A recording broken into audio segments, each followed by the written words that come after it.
Today we're also joined by Matt Pyke, the founder of Fly High Media. The first 5 years is, probably the toughest 5 years because a lot of startups fail. So yeah, some people still see like Facebook as a startup. It's not. It's a global freaking, company. Not feeding yourself is one thing, but not feeding your employees is even worse because they've got bills to pay as well.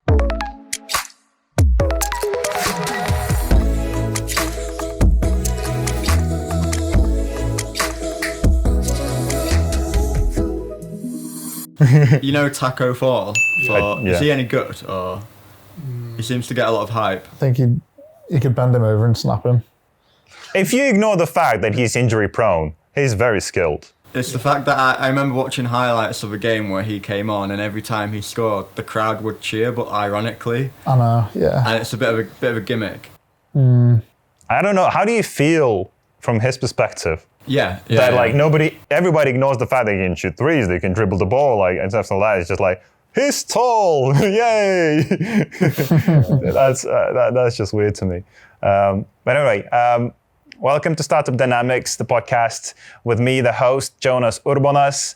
And today with me, I've got Jack Gerard to give a perspective from an employee in a startup. And today we're also joined by Matt Pyke, the founder of Fly High Media. So, Matt, how's it going, man? Yeah, it's good, yeah. Really appreciate you having me. Feels good to be here again. Really like your office. Love coming in every time. And it is pretty good, yeah, isn't it? It's good to see you again. How have you been finding this last few months, mate? It's been quite ridiculous, hasn't it? Absolutely ridiculous, yeah. You can't plan for a curveball. Obviously, everyone heard it in the news, didn't they? And it's hitting Asia months and months ago, and then we started making plans for the UK. We thought it would never happen. Yeah. And then when kind of March time hit, we're starting to go into lockdown. Pretty much in the first few days, I had a couple of clients go on pause. Yeah. But in my case, I was really lucky. So it must have been a small gap of maybe 3 or 4 days of when there was a bit of uncertainty, but then literally in those days, there were some projects that came in, stuff that was in the pipeline, but then because they've shut up shop, they were kind of working on their own business. So I was really, really lucky for that. So, there's been a lot of businesses that went out of business or, took a big hit, but I've been so lucky personally. And then last month, I was lucky enough to have my best month ever. Awesome, congratulations, man. As a company, yeah. So it's amazing, working with some, big companies right now and organizations. So, really, really fortunate to be in the position. I know a lot of companies are struggling. More than ever, I think people now need digital marketing, especially everybody's realizing where they might have missed out and stuff like that, right? Because, digital marketing in this day and age is the go-to thing to have for your company, isn't it? Yeah, there's definitely a big surge in inquiries. Kind of when lockdown and measures started to come out, when lockdown started to be eased. But yeah, I'm hoping for a J shape in the economy. So at the moment it is down, but hopefully it's going to spring up soon. And it's what you do with it, right? When something goes wrong, it's how do you adapt and what you do with it? Yeah. We had this chat quite recently, Jack. Then we was discussing what was the point where you actually started taking the lockdown or the disease basically seriously. And we had very kind of different parts, right? Because some of them, some people from the very first moment that they heard about it was right, I'm locking myself down, right? That's it. I can't risk it. And some kind of, I guess like me, it's it's just one of those things where you read about it, you go, but you kind of just continue on with your own stuff. When did you kind of realize that, this is actually real? For me, my dad works at a university, so he deals with a lot of international students. So there is obviously students from Asia, and at that time they had lockdown procedures. But when he was physically planning for measures to be taken in the UK, that's when I kind of started to realize it's serious, and then how it's going to impact us as a business and, outside of the business as well. So, kind of at that point. And then also when every news update from Sky News coming through on my phone was about COVID. So what was going through your mind when you saw, right, this is really serious, we might be locked down? Maybe when your first client kind of stopped paying or whatever it may be, like what was going through your mind as a founder? I guess you just worry, but at the same time, you can't be worried. It's like fight or flight. You can't just, you've got to just fight against it, really. And there was never any doubt in my mind of quitting. There was never any sort of doubt that I'd quit to try and get out of the situation. There was never any contingency plans of, what would I do if I was to hand over a client back to them, to start working with them. There was never that in my mind. I was just going into every day with the mentality of that, COVID's going to calm down. It's just going to be a matter of time. You just got to ride the wave for a few months. Yeah. And you had a security kind of blanket in a sense that, to support your employees during that time and all that, or was it more? Yeah, so there's always a figure in the bank that we've got, a safety net. It's usually a few months worth of costs and salaries and stuff like that. So for any founders or anything like that, or small business owners, you have to have a contingency pot. And it can't just be 1 month or 2 months. It's got to be a good few solid months. Yeah. So yeah, just that does help you sleep at night a lot better as well, because it's not just for you. Not feeding yourself is one thing, but not feeding your employees is even worse, because they've got bills to pay as well. And absolutely. Families. How many employees have you got right now? So in total, there's 6 of us. Just took someone new on this week. So yeah, it's a small team at the moment, but looking to grow and grow. Do you remember your very first hire? Yeah, so it kind of came quite informally, to be honest. So, walk me through that, because I remember.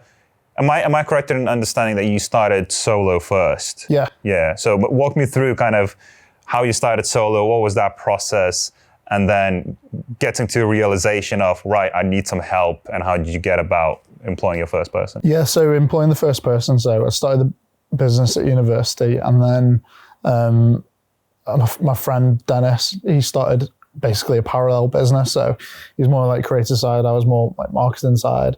And then we just kind of looked at it and kind of said, we're running a parallel business here. What's the point of paying 2 sets of costs? So we kind of brought it together, brought the cost of delivering the work down, and then just joined the 2 businesses together. So he joined, so that became the first employee. So what, did it come as an employee, or were you kind of co-founders? Yeah, so that was, I guess it was a mix of both, really, because we had kind of, it probably would come as a co-founder, because, we had a lot of joint decisions to make together. So yeah, that was kind of the first hire, and it was only natural, really, because we were working on a lot of projects together. Yeah. And it just made sense to put it all under one roof. And how about then your next, because obviously you knew him, that was kind of easy, you knew what he's about and stuff like that, right? Mm-hmm. How was your, I guess, the first interview process of when you actually had to hire somebody you never knew, you had to go maybe through CVs and stuff? How was that? So that's interesting, really. So to be honest, CVs I don't tend to read unless it kind of sticks out. So the best things that happen is when someone reaches out to you directly, it's not just an automated CV or automated email. It's kind of when someone does a little bit of research about it. It doesn't have to be much. It can just literally just say I've seen this case study on your website. It looks interesting. And just something like that. So you can, for me, I can just tell it's kind of individual that I want to work with straight away. So. Yeah. They kind of just have that initiative. For me, initiative is one of the biggest parts of hiring someone, because you don't want to kind of be, although it's important to grow your staff and empower them to better themselves by, teaching them things, but also showing initiative as well. That, for me, that's a big thing. And the way that can be shown is by, having an impressive CV that's not just a piece of paper, that's something that's more like a portfolio, especially for a creative role. So if you're hiring for a social media managing role, you should be able to present something in a creative format. And in some professions, it's obviously got to be a bit more professional and like a black and white CV, but especially I think that's a really important thing for a lot of people to hear, especially fresh graduates, because at the moment it's mental. Like everybody's losing their minds. They're not getting the grades they want. They don't know if they're going to get into uni and stuff like that, right? And it's from the sounds of it, both the CV and kind of what education they got and stuff like that kind of goes in the back end a bit, right? I'm exactly the same. Yeah. Like, show me initiative, show me something that makes you different. Show me that you're passionate about, not just about what you do, but maybe about the company and stuff like that, right? And why you'd be a good fit. And like a lot of my hires, I would not even look at your education unless it's kind of like very, very close and you're like, all right, what's the final separator? But I think that's very important for them to hear, that it's not make or break, like if you don't go into uni or you don't have like great grades or anything like that. No, I mean, like great grades aren't the be all and end all. Some industries they obviously are, like law or medicine, that kind of thing. But for the creative industry, tech industry, it's more about what you can do. Because I know a lot of clever people that have got bad grades, but then they've got bad grades because they're working on side projects, that kind of thing. So it's more about what you do and how you carry yourself and that kind of thing. So, like not everyone needs to go to university, and it's important. Because Jack, I imagine that you thought that your university is going to be the decision makers. I mean, it's at the top of my CV. The degree that I got, but I think from my point of view, I'd kind of like to get your thought on this too. But university isn't the deciding factor.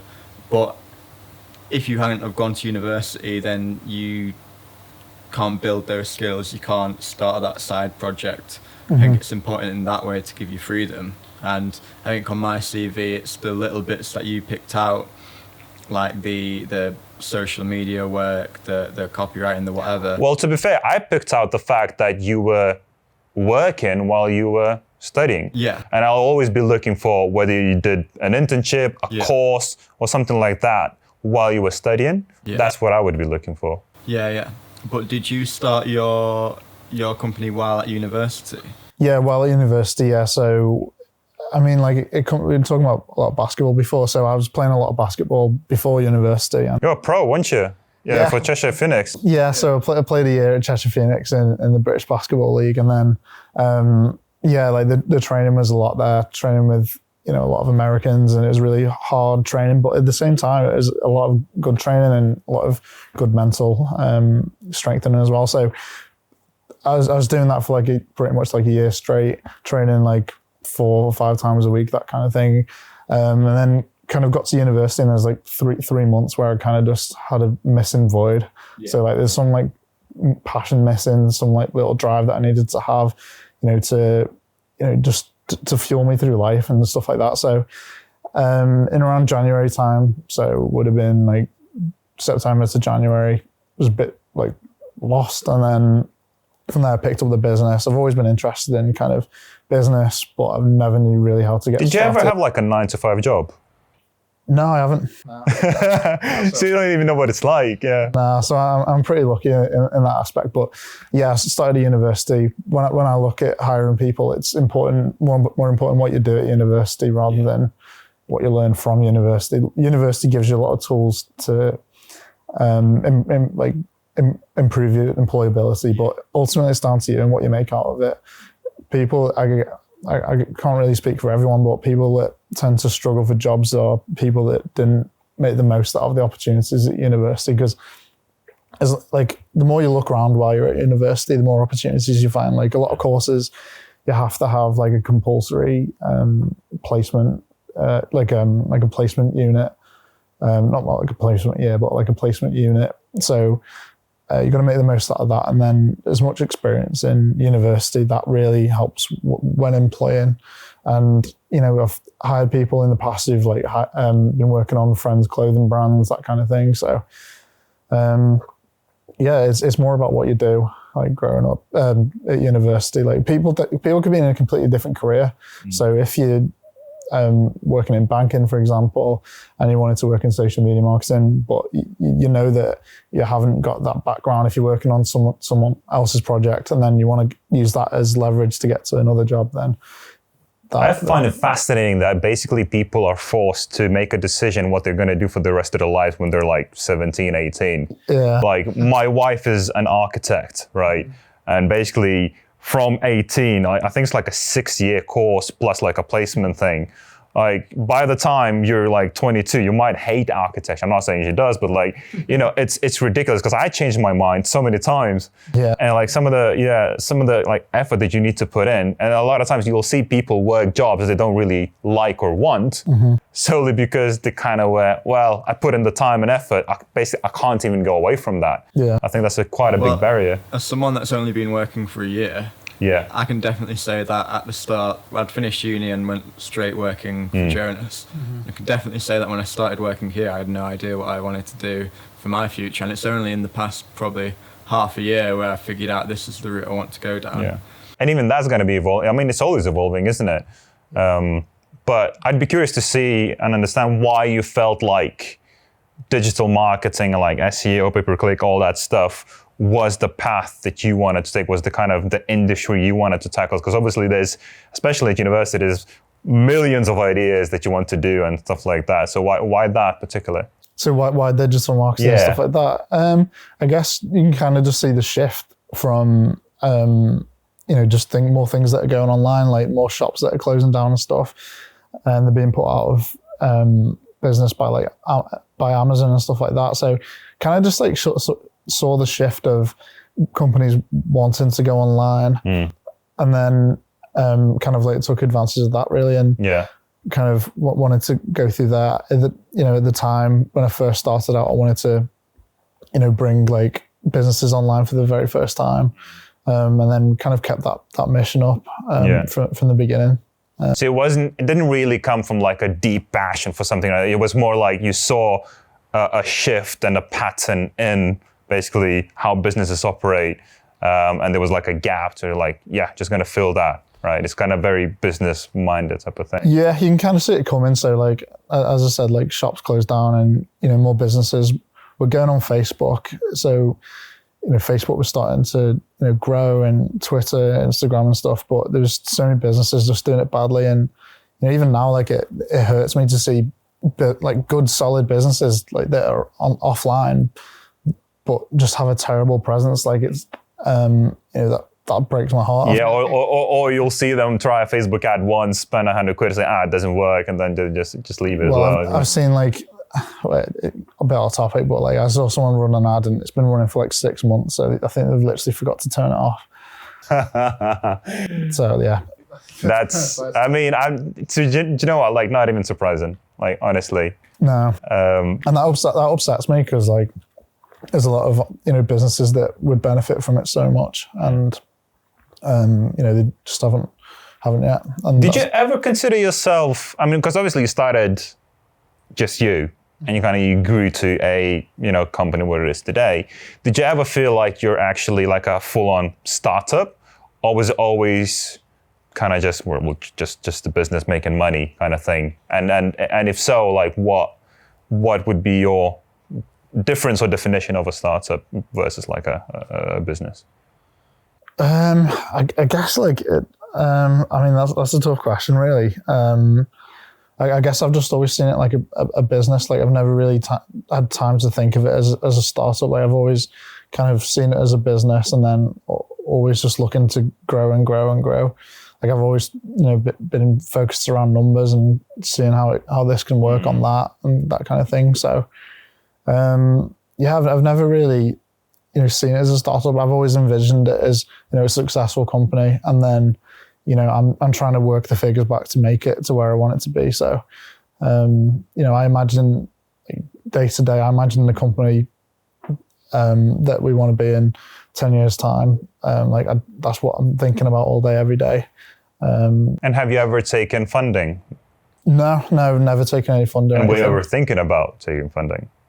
No, not No. So the mindset is purely kind of like, we just need to make X amount of money to grow X amount, and just kind of step by step, just kind of build it to where you want to build. Yeah, I mean, with the service-based business, it is mainly sales. So to grow, you need more clients, and more clients come through more, sales pitches and things like that, and outreach and content marketing, that kind of thing. So it's kind of just, for us, it's just like a numbers game to try and get more clients. And then, if you want to look for annual predictions of revenue and stuff like that, where you want to be in 10 years time, then you just need to back engineer it and figure out how many clients you need, paying a certain amount for how many months, etc. So, and I completely agree with you, because the reason I asked this question is because I see a lot of times the word startup, or business for that matter, like being used in the wrong way in my mind. Right? Yeah.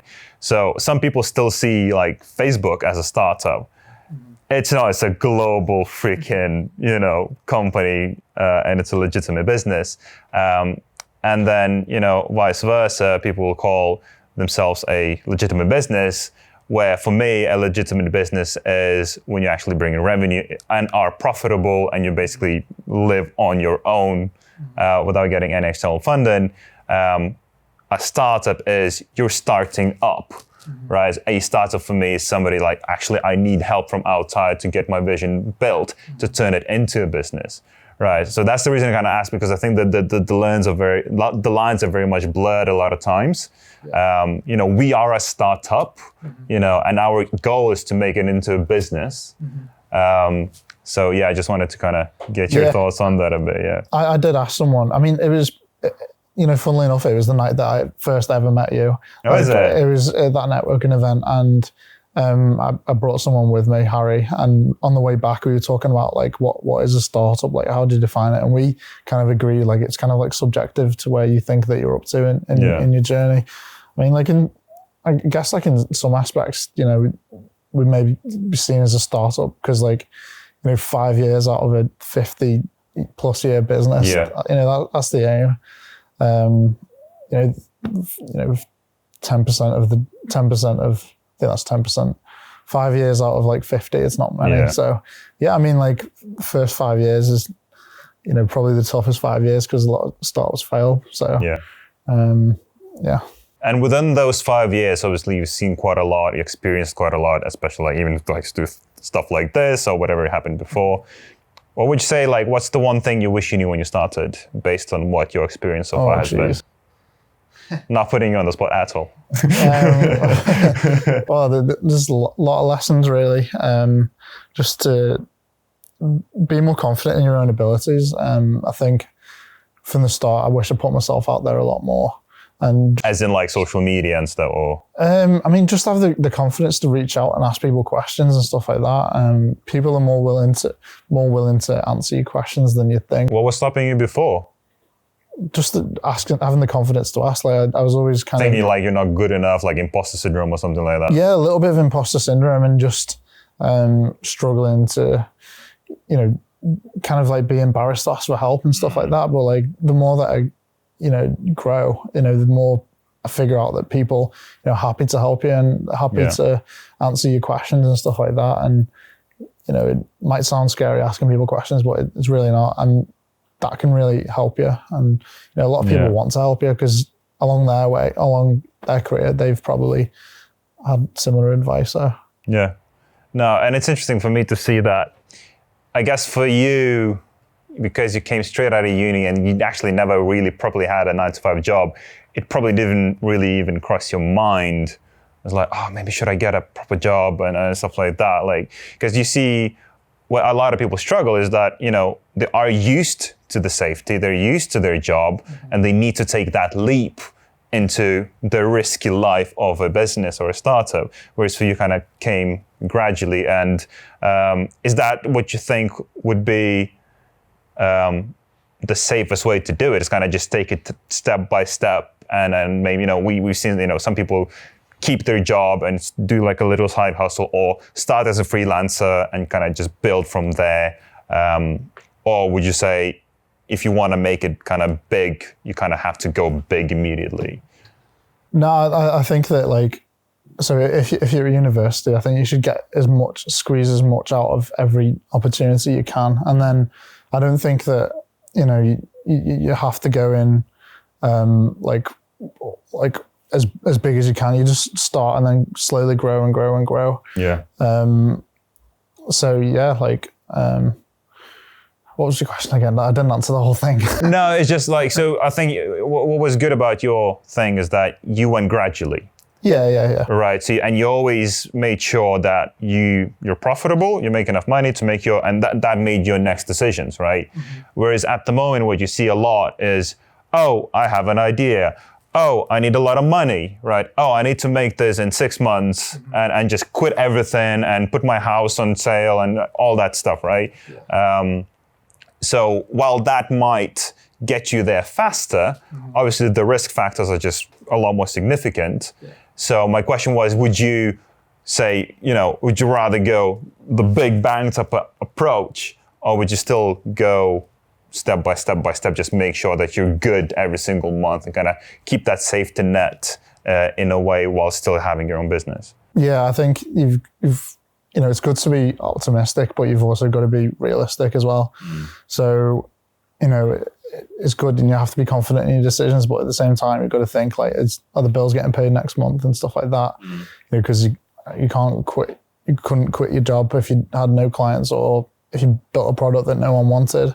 So I kind of built a business at university and then, gave it time after university. And then, it was growing and growing. And then I was lucky enough that I didn't have to get a job. So yeah, just like if people are in work right now and want a job, like don't just drop everything in a hat straight away as soon as you have an idea and work on it all the time. You've got to be realistic. And if you've got like, funds saved up from when you're working, and so you've got like a 3 or 6 month cushion, then that's good. But before you do that, you've got to make sure you've got an idea that's like different people, an idea that's, people actually want, and it's actually realistic that you're going to do it and what kind of time frame you're going to be doing. So if you're doing if you're starting a product and you've got 6 months salary in the bank and the product's coming out in 12 months, then like it's not going to work mathematically as well. And the contingency pot's always going to be bigger than you think, because as we both know, like things can change over. You can always underestimate things. So most likely will do. Yeah. So I think for me, like my drive was at university was to work so hard that I could graduate into it. So yeah, I was lucky enough. That's a good approach to do. Yeah. I'd be curious as well then. So there's two sides to it, right? So entrepreneurship as a whole is so damn popularized, right? Still. And with, the Mark Cubans, the Gary Vaynerchuk's, like hustle, work.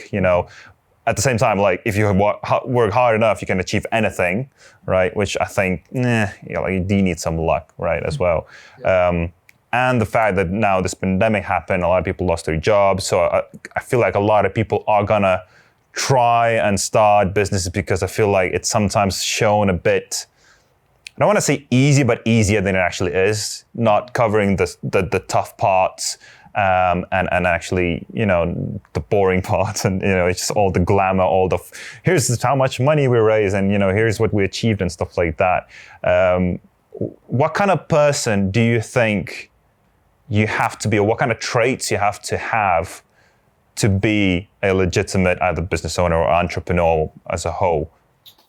Someone who's self-aware, someone who can manage pressure, make decisions quickly, and someone who's just self-motivated, really, because starting a business at the beginning is really lonely.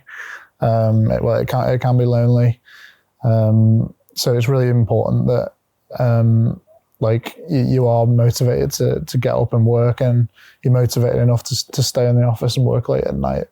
And yeah, like that you kind of don't take people's opinions on board too much, and that you're just willing to, work on it. Like, I don't agree to the, hustle hustle mentality, but I do agree that you do have to work hard. Yeah. But there's a difference between working hard and smart, and you've also got to factor in like a quality of life. But at the beginning, you do have to make sacrifices and things like that, and that's another skill that you have to take into account. Being able to manage taking risks and things like that, and making sacrifices. Yeah, I feel like sometimes it's a bit taken too much literally. Because you read something like Tim Ferriss's 4-hour work week, it's like, oh, that means I literally have to just work for hours and I'm going to be fine, right?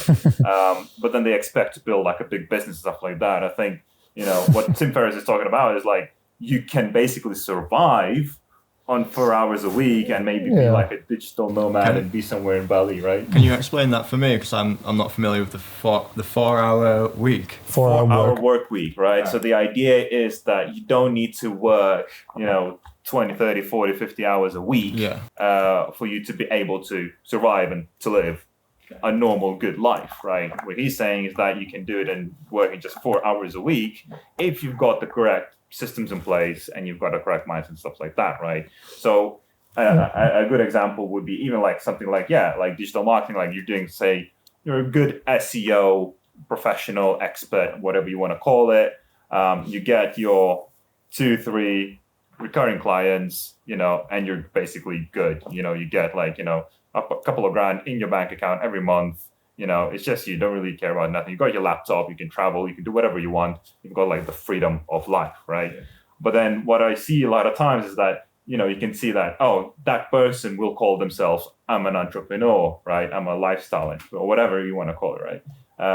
And then somebody will say, oh, I'm going to become the Elon Musk of X by working 4 hours a week. Yeah. And I think that's where listening to other people's advice to literally without context, without doing the research, without actually doing the numbers, like you mentioned, is quite scary. And I think, that's the conversations I want to have and kind of really like pick your brains in those sense that it is at the end of the day hard to do, especially in the beginning. Yeah. You could potentially go to 4 hours right now if you delegate enough, stuff like that, but you work 5 years to get to that point. Yeah.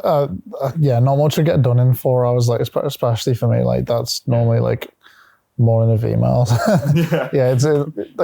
It's like that's kind of like glamorizing entrepreneurship, and it's kind of like advertising it as easy, that thing. And there's no like, I mean, he talks about strategies and stuff, but there's a lot of similar things like that, like cookie cutter business ideas, like business in a box, and you can start your own business just by following the same steps as everyone else. But yeah, what was your definition of or idea of an entrepreneur before you kind of join and met me? It would be the I mean, I might be completely wrong here, but kind of the Elon Musk, the Steve Jobs, is Steve Jobs even an entrepreneur?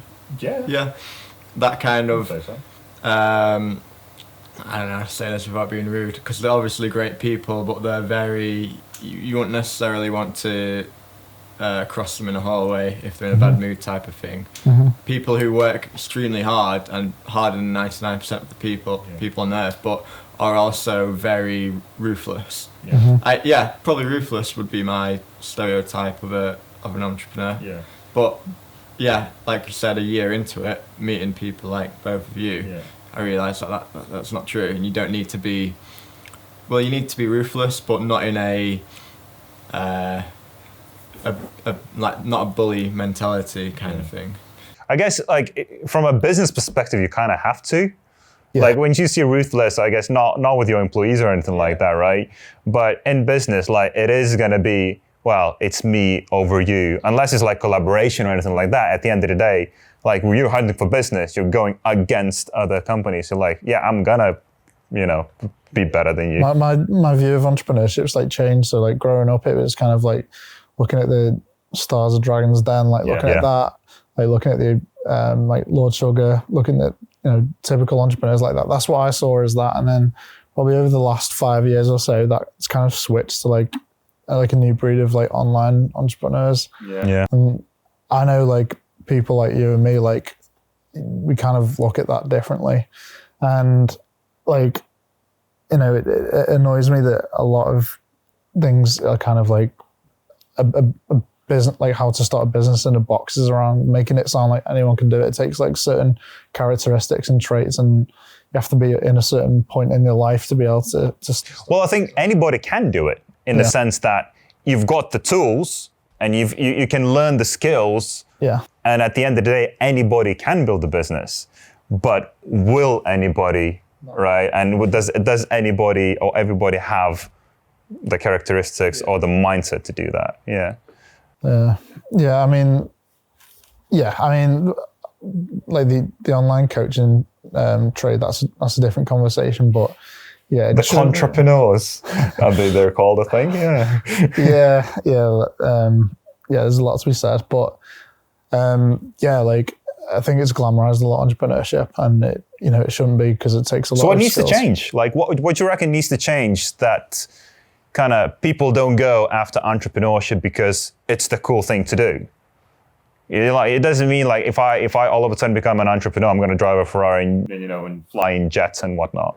Yeah, I mean, I think an entrepreneur is like someone that chases after the passion because they think it's their purpose, rather than chasing after like cars and jets and stuff like that. Like that's a byproduct of chasing your passion and stuff like that. But I think it's glamorized a lot, like social media ads and stuff like that. So yeah. So hopefully conversations like these will help people understand that it is a hard thing to do. Like it's not just a simple have an idea, go out there, and all of a sudden it's going to happen. Like you'll need to fail. You'll need to go over a lot of barriers, right? And you'll need to get outside of your comfort zone. I think that was the one thing that I underestimated myself, is how much you'll have to go out of your comfort zone. Because you're good at some things, especially in the beginning. You need to do so many things you just hate to do or don't like to do or don't want to do. But unless you do them, you're basically going to stand in one place and you're going to fail, right? Yeah. What was the one thing, because I know you mentioned this kind of going out more and kind of not being afraid to ask stuff, but what was the thing that you maybe needed to overcome the most, or like didn't want to do that you had to do?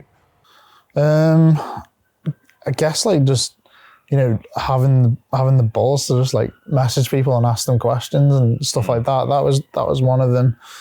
And like one of the first things I was probably scared of is like, delegating tasks and stuff like that. That was that was for me as well. Because that's the only way you can grow. That's the only way you can grow. But also, at the beginning, it can be. It was a thing where like, if I didn't do it, nobody can do it as well as I can. Yeah, I mean, like it's fine now because like I know that. Like when you trust people and you know that they can do what they say they can do, and they do it well. But yeah, like years ago, I used to get worried about it, that people weren't going to do a good job. But now you hire people that are better at it than you. Yeah. So. And did you feel a shift at some point where you went from basically working in the business to working on the business, or are you still kind of in that transition? Yeah, so I do like to be involved hands-on in the SEO and the like across all projects really, especially SEO. So yeah, I do like to be hands-on involved with everything. When it comes to be like some of the technical things, so like day-to-day thing, like smaller like tasks that I don't need to be involved in. So I'm kind of like laying over the top line strategy and things like that, overseeing everything. What did you ask again? Sorry. Working on the business versus working. Yeah. So it kind of just like snowballs over time. So I do top line strategy now more than anything, rather than as much hands-on. But like once I've started posting on LinkedIn more and more, I don't need to work on the business as much because that gets. Yeah, I guess the working on the business goes kind of when you reach a point where you need to focus on the big vision a lot more than doing the nitty gritty to get it to kind of do it on its own. Like for me, I'm still kind of in the process of that myself. And for me, it's mostly kind of the UI, UX stuff. Yeah. Like if I don't work on the product, on the designs and every single button and stuff like that, like then it's like, oh, like it's not going to look as good. It's not going to work as good, right? Yeah. And kind of letting the ropes of that. And, you know, we've got a designer in-house now that, you know, is really good at what he does and everything else. And it's just like, it takes every single time, like I need to assign a design task that I could easily do somebody else just so I can focus on the things that are bigger. It's still very hard. It's that switch, isn't it? Like just between that, but it's just part of it really, and that goes back to the point of being like self-aware. You need to say you're only going to grow when you know you've got the confidence to get someone else to do it. And you know the benefits of you know delegating is you could potentially be getting a better job. Like so, if someone's better at it in certain aspects, like you can do it, but if someone's doing it better for you, then you may end up getting a better result. And there's always going to be somebody better than you. Yeah. Like at the end of the day, and if you're a CEO or a founder, your job will always be, I think, working on the business, unless you've got, I guess, co-founders and like you're a shit-hot, you know, tech genius and you're basically the brain of the product, you know, then yeah, maybe. But even those usually go away and then look after teams and stuff like that. So it's kind of inevitable if you want to get bigger, isn't it? Yeah. At the end of the day. It's just part of it, yeah. One thing I did want to touch on, especially considering the fact that we're kind of still a bit in lockdown and all this, you know, shit happened with COVID, is remote working. You know, because you said that, you know, you've got 6 people, some of them are actually remote, isn't it? How was first of all, how was the switch to everybody going? Because I know you love working in the office, don't you? Yeah. So how have you seen kind of working from home yourself, managing people remotely and just that experience? Yeah, I mean, most of it is remote anyway. So there's only like a couple in the office at a time. Yeah. So yeah, remote working's never an issue really. So like, you know, with Slack and like video calling software, like we use Hangouts, like everything's fine to be honest. Yeah. I mean, like I do like face-to-face communication, but at the same time, like Slack and stuff like that does the job as well. How do you go about like building connections and building kind of company culture when it's kind of remote people? Do you feel like it's a lot more difficult, or do you have figured out a way to kind of transfer that through kind of Slack or whatever, you know? Yeah. I mean, just like keeping things friendly, you know, like when you know, talking to staff and stuff like that, you know, on Slack, just like making sure that, you know, they're okay. Like that's, you know, just the same conversation you'd have like in the office. Like that's a way to build culture and stuff like that. And we send gifts out to staff as well, which is a nice bonus for people. So, yeah, I mean, like trying the best to bring the offline experience online. But yeah, I just think you do that by talking to each other. I think from an employee point of view, kind of gaining that company culture is really important. Yeah. Someone kind of being able, cause we've had this conversation about remote working before, haven't we? And while we're both in favour of it, I personally do like going into an office and kind of having that environment of liking the people I work with and having a good chat and getting the work done, obviously, but also not getting lonely in a way. And it's weird because for a startup too, you kind of need that everyone's in it together kind of feeling. But ironically, with a startup, if you can't employ that many people, then that might be hard to get. But I think particularly with a startup, while remote working is definitely practical, it's also from an employee point of view anyway important to get that kind of team building type of thing through that. Yeah, and I think it really depends on what kind of person you are, right? Because as we covered before, like, you know, we've got guys that are, well, mostly kind of developers and stuff like that. They love the fact that they can be in complete control of their time. You know, they have their way that they've set up at their home offices and stuff like that just, you know, it would take hassle and time and stuff like that to get in the office. And a lot of times it's kind of just I guess, distracting and stuff like that. So I think you need to find the balance. I think, what we do, like, was, those developers that are, UK based, come by the office every month, it's just like a rule, well, before COVID, right? So kind of almost like whether you like it or not, like we need to see each other. We need to kind of talk about things and stuff like that. So I think that is still important, but at the same time, I think, you need to really listen to, what works for each individual. Because from my point of view, building a culture remotely is quite hard, because there's only so much that you can do and then transfer through Slack, right? When you're here day to day, just like the way the office is set up, the way you speak, the little things. So you send out gifts, right? You might, do something in the office or whatever it may be, right? It's And another thing that like helps is we don't always just type an answer, like just sending like voice notes and stuff like that. That makes it a bit more personal, and I like that idea.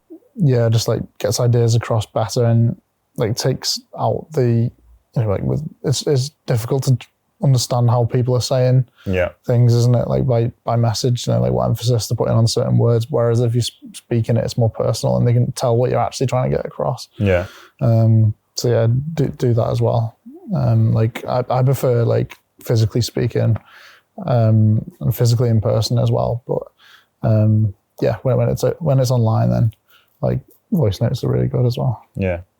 Do you see remote work into becoming a lot more of a popular thing now with everything that's going on? Yeah, definitely. I think it'd be like more popular for a while. I think companies are starting to send out like gift packs and stuff to like homes to like enhance working places and stuff like that.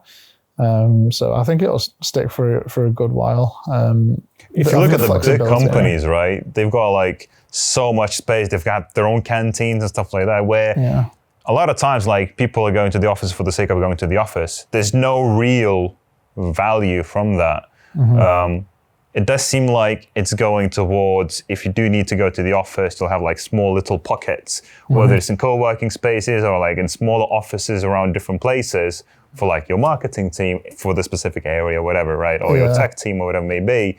But it seems like, there's a lot more flexibility coming of people being, responsible for their own time. And I wonder if that leads to basically more new businesses coming out of that, because when nobody's watching over your shoulder, you can maybe work on that little website that you always wanted to build, or that little product you always wanted to do and stuff like that. Yeah. I mean, I think remote working will stay around for a while. I think that, employees feel valued when they've got the flexibility and freedom to do that. And I think productivity increases as well when things are a little bit more flexible, rather than being forced into certain things at certain times. Like just for example, when I was at school, I went to like a really strict all boys school, and you couldn't really really strict regimented. But when I went to college and stuff like that, it was a bit more relaxed, and then you wanted to work harder because it was for you. So yeah, I think both have obviously got the pros and cons, but it's just down to, I guess, your industry and the individuals as well. The ones that want to come in, they'll come in. The ones that don't, then that get work at home. But it's just nice to have a choice, and helps with morale if they're happy with that. So last question. For somebody that either wants to start a business, is thinking about starting a business, what would you say, I guess, from your personal experience, what do you enjoy the most about being basically in control, having your own business, having employees and stuff like that? And also maybe any other tips or advice for somebody thinking about it. And that could be, precautionary, it can be, advice, but anything that you feel that person needs to know to either take that leap or not.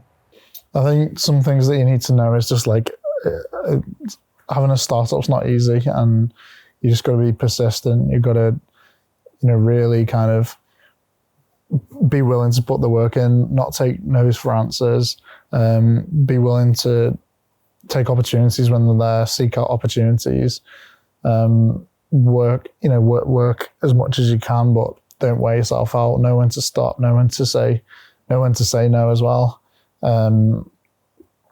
But like, yeah, like ultimately just be self-aware as well, and make sure that there's a need for your service or product.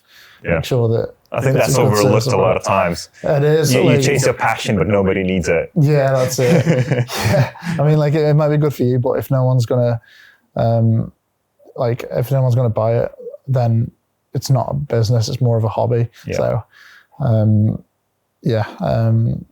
then finally, like you've got to love it as well. So. If you don't love it, then you're not going to work hard, and it does require a lot of hours to get things done. And at the start, you can't be put off by doing pretty much everything yourself. Awesome, man. Where can people get to know more about you, Fly High Media, any kind of SEO tips or anything like that? Where can people follow you? Yeah, so on LinkedIn is probably the best place. So just Matt Pyke on LinkedIn, and then the YouTube channel as well. So if you just type in Fly High Media, that will come up. Yeah, I saw a couple of those. Those are really like proper informative. I saw a couple of ideas, I remember. Yeah, they're quite technical and stuff. So if you want to learn about SEO or social media or anything, then you can pick it up there. And then a bit on Instagram, a bit on Twitter. So be posting. Nice one, mate.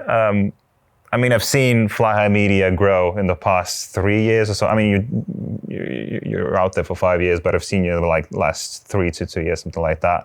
And I've seen you grow from just like doing SEO and stuff like that to doing design, web, and all these other things, including like a lot of really good content. So I'm really excited to see where you take this next. Thank you. I'm glad you're just still here with everything going on. I'm glad that you embraced this struggle, this chaos and everything, and actually come out on the top. So thanks for coming on. Appreciate you having me. Thank you.